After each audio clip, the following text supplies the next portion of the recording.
Welcome to the Genius Factory. Enjoy the video. You start by preparing the phone and carrier details.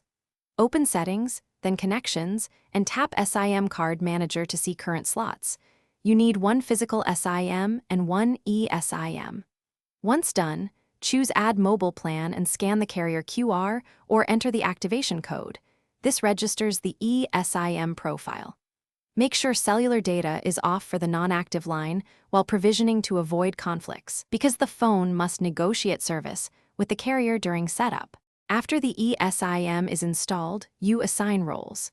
In SIM Card Manager, tap each plan to label it and set which line is default for calls, texts, and mobile data.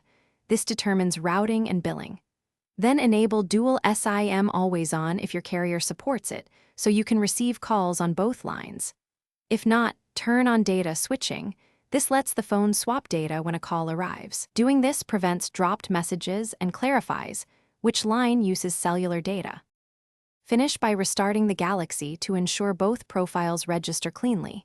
You should see two signal indicators. Place a test call, send an SMS, and browse with mobile data on the selected line to confirm functionality. If one line lacks service, make sure the eSIM shows activated in SIM Card Manager. If not, remove and re-add the eSIM or toggle airplane mode and try again. If that fails, contact the carrier to reissue the activation.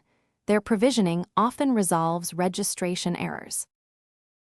Thanks for watching. If you found this helpful, don't forget to like and subscribe.